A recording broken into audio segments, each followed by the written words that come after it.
Provident fund అమ్మేశాడు, voluntary retirement పెట్టేశాడు, వచ్చిన డబ్బంతా కొడుక్కి ఇచ్చేశాడు. వాడు ఎంఎస్ చదువుకుంటానని అమెరికా వెళ్ళిపోయాడు. నాన్నగారు ప్లేస్మెంట్ వచ్చిందండి నాకు చదువుకుంటుండగానే అన్నాడు, మంచి ఉద్యోగంలో చేరిపోయానన్నాడు, మేడ కట్టేసుకున్నానన్నాడు, 2 కార్లు కొనేసుకున్నానన్నాడు. ఒరే ఒక్కసారి రారా అంటే మాత్రం నాన్నగారండి ఇప్పుడు సెలవు కుదరదండి, నేను వస్తానండి, స్కైప్ లో చూడండి నన్ను కావాలంటే అన్నాడు.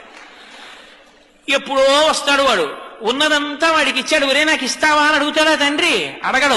ఆ పెంకుటింట్లో ఉంటున్నాడు. నాన్నగారండి విమానం అంత కారు కొనుక్కున్నానని ఫోటో పంపించాడు.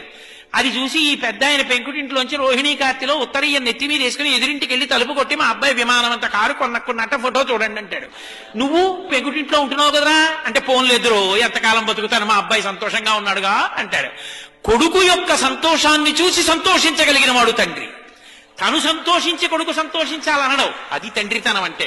తండ్రి కష్టపడి పెంచి పెద్ద చేసినంత కాలం తండ్రి దగ్గర అనుభవించి ఆఖరణ తండ్రిని తీసుకెళ్లి వృద్ధాశ్రమంలో చేర్చి పెద్దవాడైపోయినటువంటి తండ్రి కొడుకు వచ్చి పక్కన కూర్చుంటే చాలు, కొడుకుతో కలిసి తిరుగుతున్న తండ్రిని చూసి నా మనవలు కూడా నాతో ఇలా ఆడుకుంటే బావుణ్ణు, నా కొడుకు కూడా ఇలా పడుకునే ముందు నా పక్క మీద కూర్చుంటే బావుణ్ణు, నన్ను చేయి పట్టుకుని దేవాలయానికి తీసుకెడితే బావుణ్ణు, సీతారామ కళ్యాణం అవుతుంటే నాన్నగారండి తీసుకెళ్లి కారులో దింపితే బావుండంటే, ఖాళీ లేదని ఏడాదికోసారి జైల్లోంచి బెయిల్ మీద వచ్చిన వాళ్ళ ఎప్పుడో అమెరికా నుంచి సంవత్సరానికి ఓసారి 20 రోజులు వచ్చి వెళ్ళిపోయి పిల్లలకి ఇంగ్లీష్ అలవాటైపోతే నాయనమ్మ వాడికో జంతికలు చేసి పెడదామని వాడితో మాట్లాడదామని దగ్గరికి వెడితే మనవలు ఇంగ్లీష్లో మాట్లాడుతుంటే మాట్లాడడం చేత కాని నాన్నమ్మ మౌనంగా వాళ్ళ కోసం ఏడుస్తుంటే, తండ్రి చచ్చిపోయిన తర్వాత పాచి పీనుగు 3 రోజులు మంచు ముక్కల్లో నానిపోయిన తర్వాత వచ్చి అంచేష్టి సంస్కారం చేసిన కొడుకు ఒక కొడుక,